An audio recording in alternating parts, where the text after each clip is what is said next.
The Giver, Chapter 2. Jonas watched as his father poured a fresh cup of coffee. He waited. You know, his father finally said, every December was exciting for me when I was young, and it has been for you and Lily, too, I am sure. Each December brings such changes. Jonas nodded. He could remember the Decembers back to when had become, well, probably a 4. The earlier ones were lost to him, but he observed them each year, and he remembered Lily's earliest Decembers.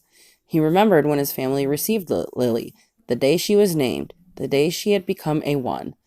The ceremony of the 1s was always noisy and fun. Each December, all the new children born in the previous year turned 1 at a time. There were always 50 in each year's group, if none had been released. They had been brought up to the stage by the nurturers who had cared for them since birth. Some were already walking, wobbling on their unsteady legs. Others were no more than a few days old, wrapped in blankets, held by their nurturers. I enjoyed the naming, Jonas said. His mother agreed, smiling.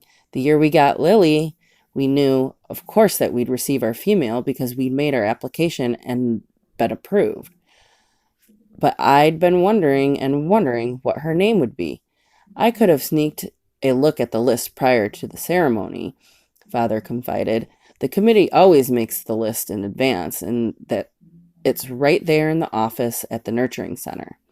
As a matter of fact, he went on, I feel a little guilty about this, but I did go in this afternoon and look to see if this year's naming list had been made yet.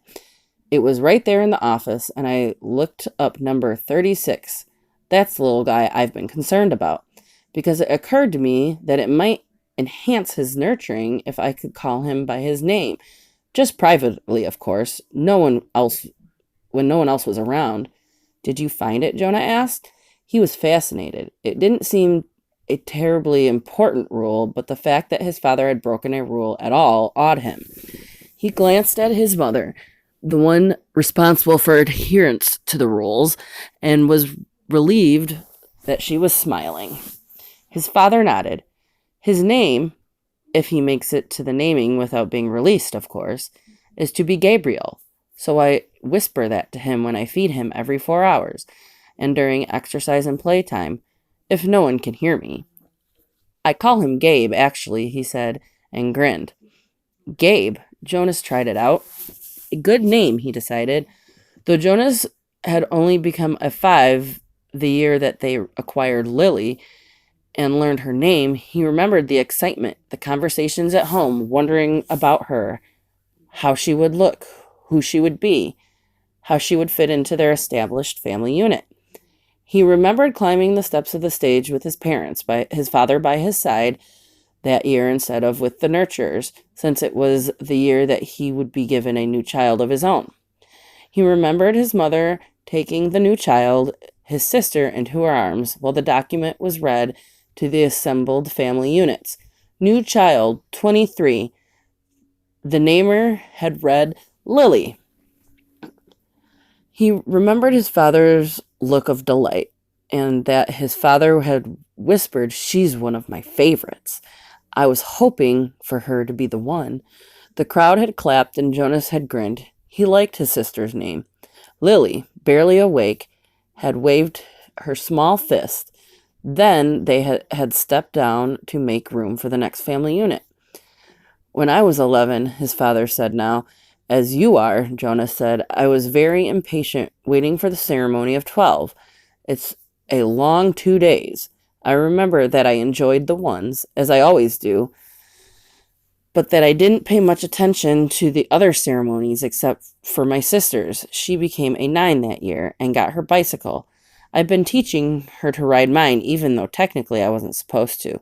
Jonas laughed. It was one of the few rules that was not taken very seriously and was almost always broken. The children all received their bicycles at 9. They were not allowed to ride bicycles before then, but almost always the older brothers and sisters had secretly taught their younger ones. Jonas had been thinking already about teaching Lily. There was talk about changing the rule and giving the bicycles at an earlier age. A committee was studying the idea. When something went to a committee for study, the people always joked about it. They said that the committee members would become elders by the time the change was made. Rules were very hard to change. Sometimes if it was a very important rule, unlike the one governing the age for bicycles, it would have to go eventually to the receiver for a decision. The receiver is the most important elder. Jonas has never seen him that he knew of. Someone in a position with such importance lived and worked alone, but the committee would never bother the receiver with a question about bicycles. They would simply fret and argue about it themselves for years until the citizens forgot that it had ever gone to them for study. His father continued, "So I watched and cheered when my sister Katya became a 9 and removed her hair ribbons and got her bicycle," Father went on. "Then I didn't pay much attention to the 10s or 11s, and finally, at the end of the second day, which seemed to go on forever, it was my turn. It was the ceremony of 12. Jonas shivered. He pictured his father, who must have been a shy and quiet boy, for he was a shy and quiet man, seated with his group, waiting to be called to the stage. The ceremony of 12 was the last of the ceremonies, the most important. I remember how proud my parents looked, and my sister too, even though she wanted to be out riding her bicycle publicly. She stopped fidgeting and was very still and attentive when my turn came. But to be honest, Jonas, his father said, there was no element of surprise that there is with your ceremony, because I was already fairly certain about what my assignment was to be." Jonas was surprised. There was really no way to know in advance.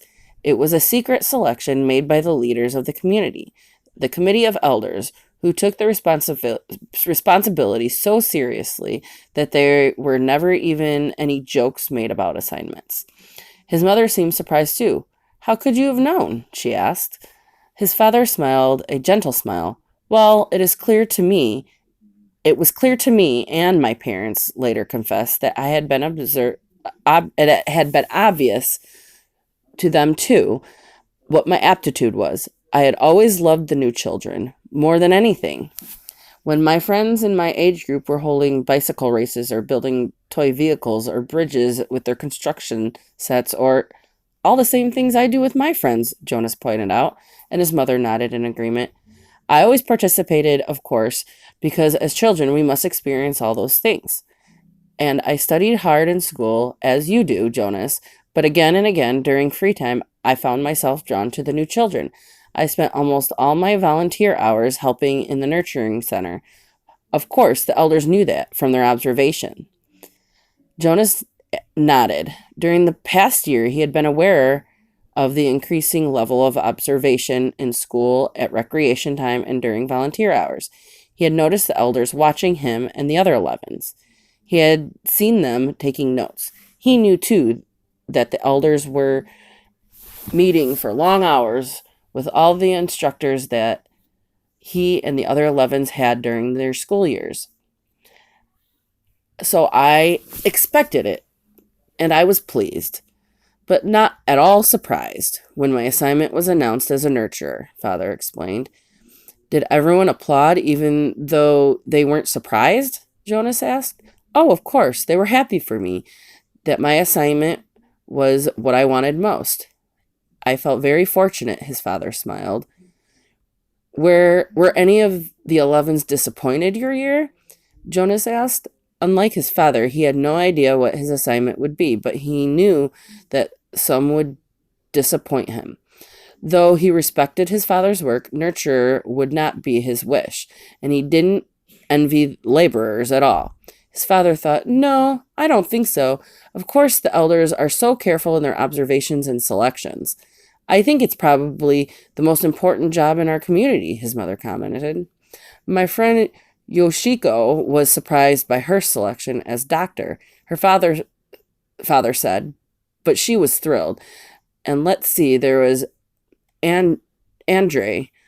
I remember that when we were boys, he never wanted to do physical things. He spent all the recreation time he could with his construction set, and his volunteer hours were always on building sites. The elders knew that, of course.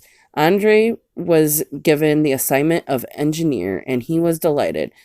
Andre later designed the bridge that crosses the river to the west of town, Jonas's mother said. It wasn't there when we were children. There are very rarely disappointments, Jonas. I don't think you need to worry about that, his father reassured him. And if there are, there's an appeal process. But they all laughed at that. An appeal went to a committee for study. I worry about Asher's assignment, Jonas confessed. Asher's such fun, but he doesn't really have any serious interests. He makes games out of everything.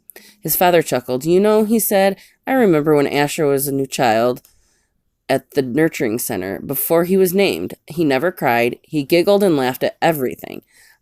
All of us on the staff enjoyed nurturing Asher. The elders know Asher, his mother said. They'll find exactly the right assignment for him. I don't think you need to worry about him. But Jonas, let me warn you about something that may not have occurred to you. I know you didn't think about it until after my ceremony of 12. What's that? Well, it's the last of the ceremonies, as you know. At 12, age isn't important. Most of us even lose track of how old we are as time passes, though the information is in the Hall of Open Records, and we could go look it up if we wanted to. What's important is the preparation for adult life and the training you'll receive in your assignment. I know that, Jonas said. Everyone knows that. But it means, his mother went on, that you'll move into a new group, and each of your friends will. You'll no longer be spending your time with your group of 11s. After the ceremony of 12, you'll be with your assignment group. With those in training, no more volunteer hours, no more recreation hours, so your friends will no longer be close. Jonas shook his head. Asher and I will always be friends, he said firmly. And there will still be school. That's true, his father agreed. But what your mother said is true. There will be changes. Good changes, though, his mother pointed out. After my ceremony of 12, I missed my childhood recreation. But when I entered my training for law and justice, I found myself with people who shared my interests. I made friends on a new level, friends of all ages. Did you still play at all after 12? Jonas asked. Occasionally, his mother replied, but it didn't seem as important to me. I did, his father said, laughing. I still do, every day, at the center. At the nurturing center, I play bounce on the knee and peekaboo and hug the teddy. He reached over and stroked Jonas's neatly trimmed hair.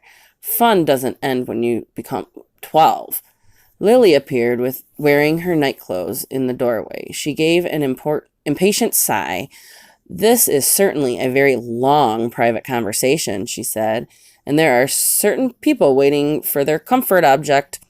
Lily, her mother said fondly, you're very close to being an 8, and when you're an 8, your comfort object will be taken away. It will be recycled to the younger children. You should be starting to go off to sleep without it. But her father had already gone to the shelf and taken down the stuffed elephant, which was kept there. Many of the comfort objects, like Lily's, were soft, stuffed, imaginary creatures. Jonas's had been called a bear. Here you are, Lily Billy, he said. I'll come up with you to remove your hair ribbons. Jonas and his mother rolled their eyes. They watched affectionately as Lily and her father headed up to her sleeping room with the stuffed elephant that had been given to her as her comfort object when she was born. His mother moved her to her big desk and opened her briefcase. Her work never seemed to end, even when she was at home in the evening. Jonas went to his own desk and began to sort through his school papers for the evening's assignment. But his mind was still on December and the coming ceremony. Though he had been reassured by the talk with his parents, He hadn't the slightest idea what assignment the elders would be selecting for his future, or how he might feel about it when the day came.